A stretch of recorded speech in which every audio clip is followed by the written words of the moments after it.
How my boyfriend's concert ticket disaster exposed 2 years of me carrying our entire relationship. The morning of what should have been the best day of my year started like any other. I woke up at 6 a.m. in my meticulously organized apartment, every item in its designated place, my outfit for the concert already laid out the night before. The tickets to see my favorite artist, the ones my boyfriend Jake had surprised me with a year ago, sat proudly on my dresser next to the printed hotel confirmation, train tickets, and the detailed itinerary I'd spent weeks perfecting. I'm Sarah, 24, and I've always been what people call a type A personality.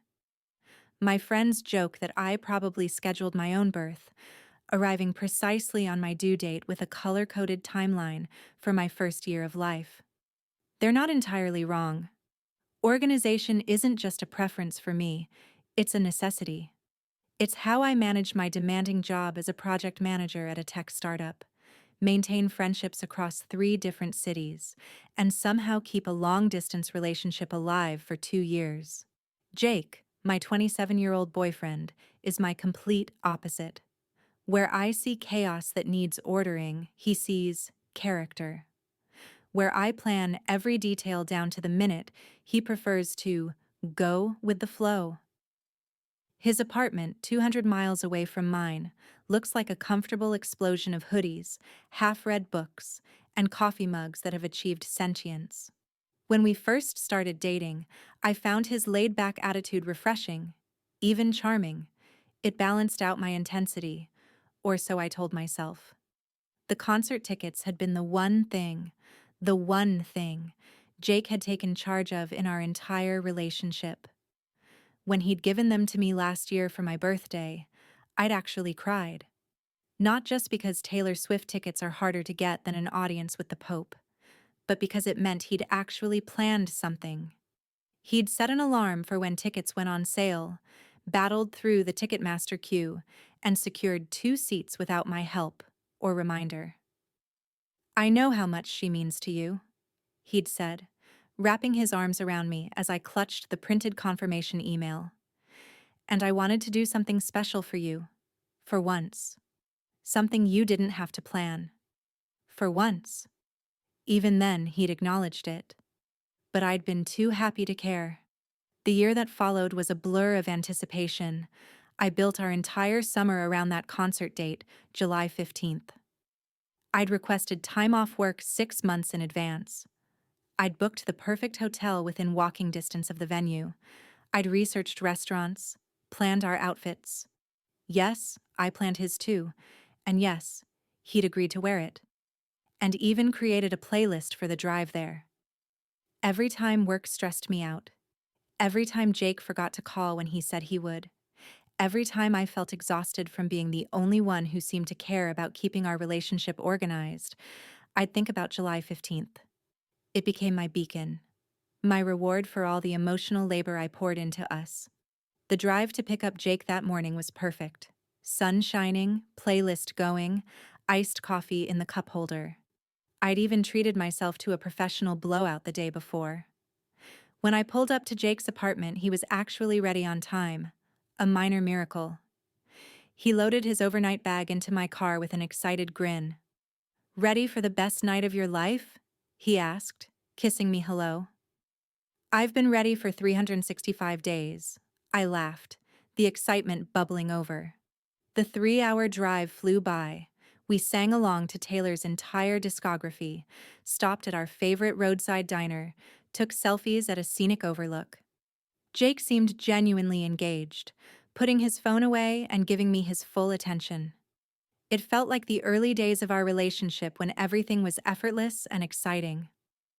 We checked into the hotel at 3 p.m., giving us plenty of time to get ready. I'd scheduled everything perfectly. 3:30 check-in and settle, 3:35 Oz get ready, 5 Khan 6 Khas early dinner, 6 Khas 6:30 travel to venue, 6:30 7:30 merch and drinks, 8 our show starts. As I was doing my makeup, Jake lounged on the bed, scrolling through his phone. "What time do doors open again?" he asked casually. 6:30, I replied, carefully applying eyeliner. But I want to get there right when they open so we can get merch before the lines get crazy. Cool, cool, he said, not looking up. At 5:45, we were walking to the restaurant I'd chosen, a cute gastropub with excellent reviews and, more importantly, fast service. Jake kept checking his phone, which wasn't unusual, but something seemed off. He was fidgety, kept refreshing something. Everything okay? I asked as we were seated. Yeah, just checking the tickets, making sure I have them downloaded. A flutter of anxiety hit my stomach. You do have them, right? Of course. He showed me his phone screen briefly, 2 tickets in his Apple Wallet. I relaxed. We ate quickly, my excitement making it hard to focus on food. Jake barely touched his burger, claiming he wasn't hungry. By 6:15 we were walking toward the arena, joining streams of other fans in sparkly outfits and friendship bracelets. The crowd outside the venue was massive but organized. Different lines for different sections, security everywhere, the excitement palpable. I could hear sound checks from inside, maybe even Taylor herself warming up. My heart was racing. Which entrance do we need? I asked Jake, looking at the signs. He was staring at his phone, his face suddenly pale. Sarah. The way he said my name made my blood run cold. What? The tickets. His voice was barely a whisper. Jake, you're scaring me. What about the tickets? He held out his phone with a shaking hand. I looked at the screen, at the digital tickets in his wallet. At first, I didn't understand what I was seeing. The venue name was right. The seat numbers were right. The artist was right. The date was wrong. July 16th. Tomorrow. No, I said, my voice surprisingly calm. That's wrong. Check again. Sarah, check. Again. My hands were shaking now. He refreshed the app. Same date. July 16th. Maybe it's a glitch, I said, grabbing his phone. Maybe if we go to the box office. Sarah. Jake's voice was broken. I fucked up. I booked the wrong date. The world seemed to tilt. Around us, excited fans were taking pictures, comparing outfits, buzzing with anticipation. And I was standing there, in my carefully planned outfit, with my professionally styled hair, holding proof that the one thing my boyfriend had been responsible for, he'd ruined. How? The word came out as a whisper. I don't know. I must have clicked the wrong date when I was buying them. I was so focused on getting through the queue before they sold out, I didn't double-check. You didn't double-check? My voice was rising. People were starting to stare. Jake, I've had July 15th circled on my calendar for a year. I've mentioned this date probably 100 times. It's been on our shared calendar. How did you not once, in 365 days, think to verify the date? I thought I had. I swear, I thought they were for tonight. I don't know how. You don't know how? I laughed, but it was bitter, hysterical. You don't know how you managed to fuck up the one thing you've ever planned for us? That's not fair. Name one other thing. I challenged him. Name one other trip, date, activity, or plan you've made for us in 2 years. His silence was answer enough. I plan everything, Jake. Everything. Every visit, every hotel, every train ticket, every restaurant reservation. I send you reminders about your own mother's birthday. I book your flights when you come to see me because left to your own devices, you'd show up at the airport hoping for standby. And the one time, I needed you to handle something. I couldn't finish. The tears were coming now, ruining my carefully applied makeup. We can still go tomorrow, he said desperately. We have the hotel for 2 nights anyway. I can't go tomorrow, I shouted. I have a critical client presentation on Monday that I need to prepare for. The only reason I could take today off was because I've been working 60-hour weeks to make sure everything was covered. Tomorrow was supposed to be for recovering from tonight and driving home. So we'll skip the presentation. Skip the. Are you actually insane? That presentation is worth $2 million to my company. But sure, let's skip it for a concert that you already ruined.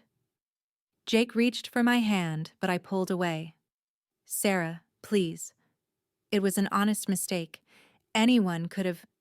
No, I cut him off. Anyone couldn't have. I wouldn't have. Because I would have checked, and double checked, and triple checked. Because when something matters to someone I love, I make sure I get it right. We stood there in horrible silence as happy fans streamed past us into the venue. I could hear the opening act starting inside. Every note was a knife in my chest.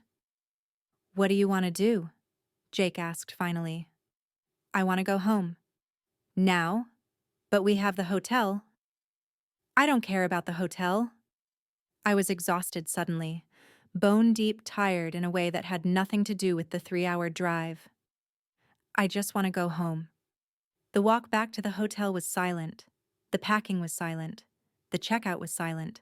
Jake tried to speak several times during the drive home, but I turned the music up. Not Taylor Swift. I couldn't bear to hear her voice.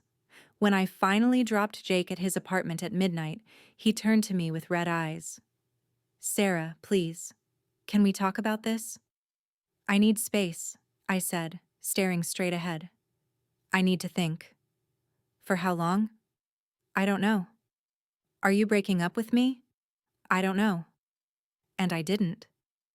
That was 3 weeks ago, and I still don't know. My therapist, Dr. Martinez, says I'm processing this as a betrayal, which seemed dramatic at first. But the more I think about it, the more it makes sense. It's not about the concert, not really. It's about what the concert represents. 2 years of imbalance, of me pulling all the weight while Jake coasted along on his "it is what it is" philosophy. Relationships require effort from both parties, Dr. Martinez said during our last session. When one person is doing all the emotional labor, all the planning, all the organizing, it creates an unsustainable dynamic. The concert tickets were supposed to be evidence that he could step up. Instead, they became proof that he can't or won't. My friends have been less diplomatic. Dump him, said Mia, my best friend since college, over wine last week. If Tom had done that to me, his stuff would be on the lawn. It's not that simple, I protested. We've been together 2 years. We talk about marriage, kids, the whole future. A future where you do everything while he fucks up the few things he actually attempts? Mia shot back. Sounds magical. He's not a bad person, I said weakly. He's kind. He's funny. We agree on all the important stuff. The bar is in hell, interrupted Kate, another close friend. Being a decent human with compatible politics isn't enough for a life partner. You need someone who can actually partner with you. She's right. They're all right. But knowing something intellectually and accepting it emotionally are two very different things. Jake has texted me every day since the concert disaster. Long apologies, promises to change, links to other concerts he wants to take me to. Yesterday, he sent me a screenshot of a couple's therapy appointment he'd booked for the wrong time when I'm at work. Because of course he did. The thing is, I love him. Despite everything, I love his stupid jokes and his sleepy morning voice and the way he remembers exactly how I take my coffee. I love our late-night phone calls and our shared Netflix account and the way he cheers for my career wins like they're his own. But I'm tired. I'm so fucking tired of being the only adult in this relationship. I think about our potential future a lot.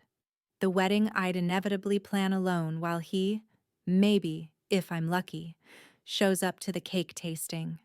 The house hunting where I'd schedule all the viewings and handle all the paperwork while he signs where I tell him to sign. The kids whose doctor's appointments, school events, and extracurriculars would all fall on my shoulders while he's the fun dad who can't remember if they're allergic to peanuts or tree nuts. Is that catastrophizing? Maybe. But is it also pattern recognition?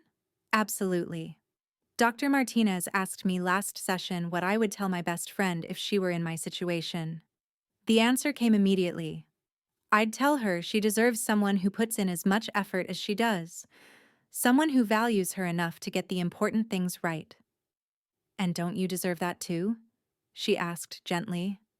I couldn't answer. I still can't. Jake wants to meet this weekend to talk. He says he's been working on himself, that he understands now what he's been doing wrong. He's started using a planner, he says. He's set reminders for everything. He wants to prove he can change. Maybe he can. People change all the time, right? Maybe this was the wake-up call he needed. Maybe in a year, we'll look back on this as the moment our relationship got stronger. Or maybe I'll spend the rest of my life being the only one who gives a shit about getting things right. I stare at his latest text.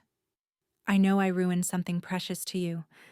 Let me spend the rest of our lives making it up to you. Please. The rest of our lives. Such a long time to carry someone else's weight. My phone buzzes with another message, this time from Mia. Whatever you decide, we're here for you. But remember, you shouldn't have to beg someone to meet you halfway. She's right. God, why is she always right? I think about that night a lot. Not just the disappointment of missing the concert, but the moment of revelation standing outside that arena. The crystallization of 2 years of imbalance into one undeniable truth. I can't rely on him. And if you can't rely on your partner, what's the point? I pick up my phone to text Jake back, then put it down again, then pick it up, then put it down. Type A personality, they call it. Always planning, always organizing, always 3 steps ahead.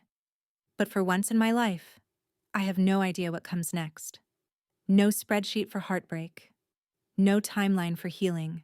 No checklist for knowing when enough is enough. All I know is that I'm tired. And that July 16th, the right date, the date those tickets were actually for, came and went while I sat in my apartment, watching live streams of the concert on TikTok and crying into a bottle of wine. Jake offered to buy new tickets from a reseller, $3,000 each, for nosebleed seats. As if throwing money at the problem could fix what's really broken. As if the issue was really about one concert and not about 2 years, maybe a lifetime, of being the only one who cares enough to get it right.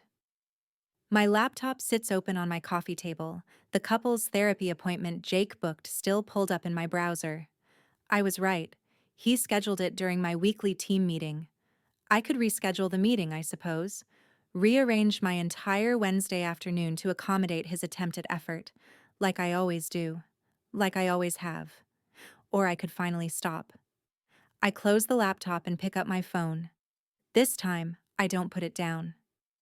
Jake, I type, I've thought about it, and I've made my decision. My finger hovers over send. Once I do this, there's no going back. No more late-night calls, no more shared Netflix accounts, no more future with the man I thought I'd marry, even if that future was always going to be one where I did all the work.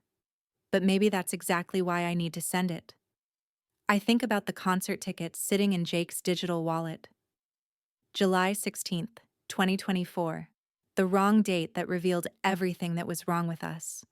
In a way, I should thank him.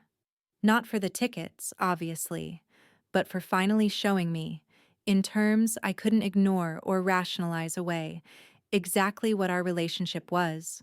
Unbalanced, unsustainable, unfair. I hit send. Then I type the rest. It's over. I need a partner, not a project. I wish you all the best, but I can't do this anymore. Send.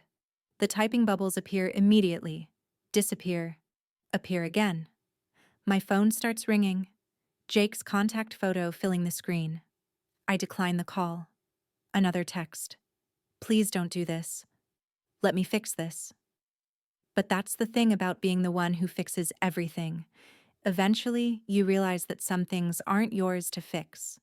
Some things are broken because the other person doesn't care enough to handle them with care in the first place. I turn off my phone and pour myself a glass of wine, the good stuff I've been saving for a special occasion. Maybe this qualifies. The end of something that needed to end. The beginning of something new. Tomorrow I'll deal with the fallout. The mutual friends who will want to know what happened. The shared streaming services we'll need to divide. The box of his things in my apartment I'll need to ship back. All the planning and organizing that comes with disentangling two lives. But tonight, for once, I'm not planning anything. I'm just sitting with the relief of finally putting down a weight I never should have been carrying alone. The concert would have been amazing, I'm sure. Taylor never disappoints. But maybe Jake did me a favor by disappointing me so spectacularly. Maybe that was the push I needed to finally see what everyone else apparently saw all along, that I deserved better than someone who couldn't even be bothered to double-check the date of the one thing he was supposed to get right. I raise my glass to the empty apartment, to the future I'll now plan alone, to the Taylor Swift concert I'll never see. Here's to the one job you had, I say to no one, and to finally being done carrying both of us. The wine tastes like freedom,